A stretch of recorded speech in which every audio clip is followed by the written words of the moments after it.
Batman and Robin 27, Legacy number 93, Philip Kennedy Johnson writing with FICO OSSIO on the art.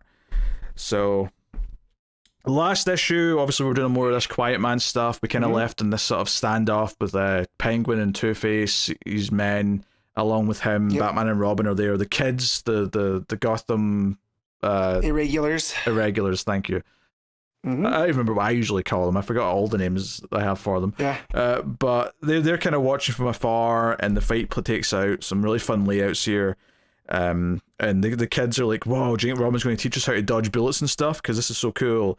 And basically, Two-Face ends up knocking down this giant puppet thing that's at the location that is going to crash down on Robin. So Batman pushes him out of the way. And then Robin needs to help him. But the important part here is that the Quiet Man actually pulls Damian to safety when something's going to land on him after the fact. And he kind of criticizes Batman, says, "Wait, why did you bring this child here? He should not be here. Anything that happens to him is on you," and kind of, lays into him for it before he gets away. So I like that, showing that the Quiet Man isn't just he's very good at killing people, but he's not just a mindless psychopath. He's very much going after people who he believes deserve of it, Yeah, he's a man of principle, Is that he's someone that lost his son, and now you can see that he's motivated to, no one else has to. Why is the kid out here? This is someone's, So I know, I like that a whole lot, because it is just sheer chaos, right? And I really like the art here, that it jumps around so much, you almost get lost. So yeah, it definitely does a lot of that chaos. And then when you get to the Quiet Man, it's a lot easier to follow. Because we're following him through as he's judging, Batman and Robin, and he's, he takes out a guy with a knife, right? He throws it, and that's a real fun page because everything's at like an angle, like all the panels and whatnot, adding to that kind of chaos. But yeah, it's a fun story point. Yeah. And then Batman actually calls the woman who's with Wesker and sort of warns her. Be ready to move him. So it's like, okay, Batman's like got eyes on him and knows that Quiet Man's after him now. So it's like, okay, what's going on there? And Two-Face and Penguin are like, oh, we have to find this Scarface. Like, where is that asshole, the ventriloquist? Like, if we knew where he was, we could just get rid of him. And it's like, isn't he in Arkham? Well, no, I don't think he is. So Batman kind of reveals what he thinks he knows about the Quiet Man, and like, yeah, there was this like shootout where a bunch of people from two gangs got killed. It was Falcone's men, and then the other gang was Scarface's men. And so there was one veteran who was there, and this was the son of the Quiet Man, and no one really knows why he was there, right? It's still kind of a mystery to Batman, but that seems to be who the son was, and the Quiet Man ended up in jail for it. So this is kind of setting all this stuff up for the main story. So it's good backstory. And then Batman's telling Damian that, hey, we've got like a fundraiser tonight to go help rebuild the hospital and all that stuff. And I invited some people here because we're going to be doing interviews all night. So I invited someone from like an outlet that would be good to spread the story. Incoming Clark Kent and John Kent, who are here for this reason. Although Batman really called him because Damian misses John, so Damian and John kind of embrace, hang out a little bit, and that kind of sets up the back half of the issue, which is John going around Gotham with Damian. They're in costume. He's meeting the Irregulars. They're asking a bunch of dumb questions about his powers and whatnot, and it's just kind of pleasant stuff, and like, hey, who would win between you two in a fight? And John's like, we don't fight, and then Damian just goes, me. I have contingencies for everyone, including the Irregulars. Well, I love that he's kidding, we don't fight, and Damian looks right at John and goes, yeah, lucky for you. And it's just like, why are you like this? Can we not do this? I really love the dynamic, and I'm glad that Philip Kennedy Johnson brought it back, for this. Him just, Superman and Robin hanging out with the kids, I thought was a real fun scene, Yeah, no, it's just very pleasant. Kind of gets into this other side. We're trying to build this relationship now in this arc between Robin and the Irregulars, which I think is kind of cool. Again, supporting casts are a big part of these stories. It always sucks when it doesn't feel like there is a supporting cast.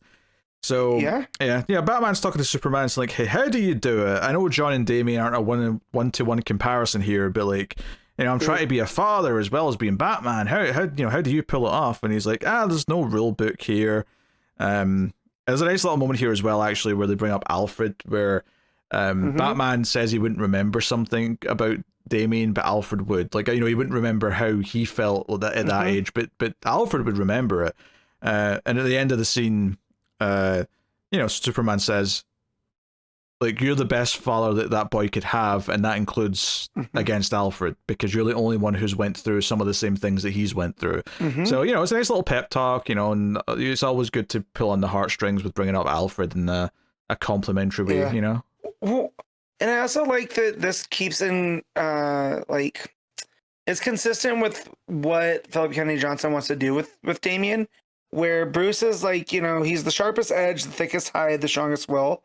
But he's also, when he thinks someone's watching it, he's the one that takes it the hardest. When we fail, when someone gets hurt, there's a wounded animal he can't save, right? Damian feels everything at 100%. And that's so different than not even just the other Robins, but even Bruce, right? And so I do like that it seems to be this thing where Bruce is like, I really don't know how to handle this, and Superman reassures him, like, you'll be fine. You had a good teacher. With Alfred. It's an interesting little character detail that he's developing here, because, like, Damian, maybe it's also almost the idea that because he was trained to, under this guise of you will always win, the idea that failure hurts him more than anyone else, because he never, like, whereas everyone else accepts that they might fail, so when it happens, it'll hurt, but it won't hurt as much because they accept that failure is an option, or that it's a possibility. With Damian, it's like, no, he's been taught by the League and by Talia and Raz, like, failure is not an option. So he's still kind of like almost a little bit of a slave to that programming that they've put into him, even though he's overcome a lot of the things via Batman's teachings. It's still his flaw. It's almost like he cares too much. He puts everything into it all. Just the Clark looking over at Bruce and being like, Alfred would have remembered, but you'll get there. Like, stop comparing yourself there, and it just shows their friendship. I also like that when we get Clark and Bruce, not just Superman and Batman. Yeah. But, them on this level. No, that's good stuff. The issue ends with Penguin and Two-Face and their goons showing up at the workshop that Wesker's in. Because as Batman told us earlier when he was explaining all this stuff, he's actually been cleared mentally. Like, his personalities have all went away. He's been working with Cameron Chase, and he's been put in a place where he's been monitored. This woman who's with him is kind of there to not spy on him per se, but just keep an eye on him and help him and so on. But almost like a bodyguard of types, right? The way that Bruce brings it up is like, she's there to kind of keep him out of trouble.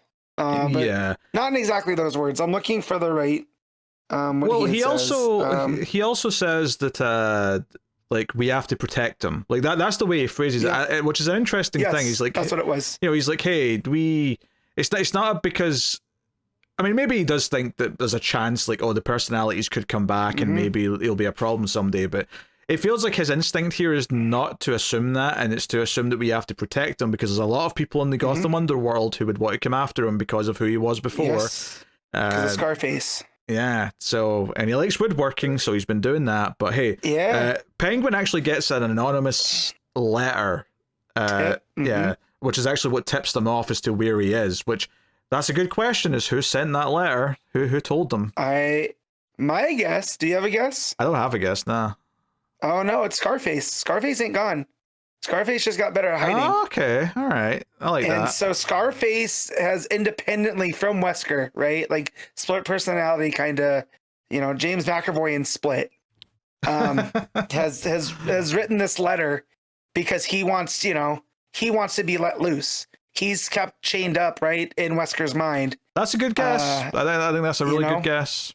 It does throw an interesting wrench into the whole we have to protect him angle, because it means that he isn't just innocent anymore. That's a bit more complex than that now. I do like that guess, though. I think you're onto something there. But regardless, though, the issue ends with them pointing a gun at his head. So that's kind of where we leave off. And then Two-Face and Penguin want him, though, because they want to just, like, give him over to the Quiet Man, because, like, the Quiet Man's, like, killing all of their men, and it's getting inconvenient. It's getting expensive and inconvenient. I do love that. I do love anytime we get Harvey and Oswald together, and they're so opposite, but they're such a good pairing, probably because they're so opposite, you know. And they both agree, like, no, we're handing him over. This is too much of a headache for us. We actually had nothing to do with this. It was all Scarface here. Let him deal with it. And then just that panel on the last page, the top one, with the two goons and those two. I just like the way that we get all of Two-Face's, you know, the Two-Face side of him. Like, we don't even really see the Harvey side here. I think that's a fun art choice. But and I like the red coloring on that last panel with the gun point that you said. It's a really nice touch. No, it's all good stuff. I think the art throughout is very good. FICO OSSIO has been very consistent on the book. It's interesting seeing him do like Superman and, well, young Superman. You know, Superman and John. I'll just call him John, because I think that it's almost a little surreal watching him draw people who are smiling, because I feel like there's not been a lot of smiling people in this book for the most part. It's all been very serious Batman affair. But some good stuff in here though. You know, a lot of the action at the start, you know, has a lot of angled panels and things like that, to sort of give this sense of everything that's falling down and all the chaos. And then once we get into the dialogue and things like that, it's a bit more straightforward with the rectangles and traditional boxes. And and because everything has got kind of you know, the color palette is very seeped in like blues and purples and all that. So Robin's outfit does stick out as well, but so does the Superman S in that. Once we see them wearing that really pops, and the art style. Well, I also like how reserved the reds are until you really need them. Like, even then, on the page where Batman's telling Robin what he thinks the backstory is, all those are done in that red that was still in the last arc with Memento.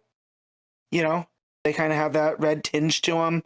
And then, like you said, with Superboy and Robin, the red sticks out there.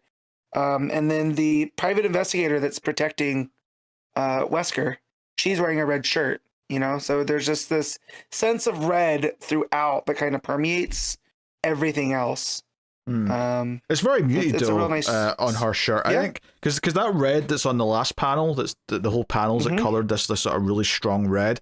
That's different to the flashback tint from earlier on. It's a lot stronger, and I think that's intentional as well. So all right, what are you giving Batman and Robin? I'm giving this a 9. I know that seems like really high, but I thoroughly enjoyed this issue. It's very good. I don't know if do I want to go that high. I think I'll go 8.5. I don't think I want to go straight to the 9, but it's very good. Like, I'm having a good time with it.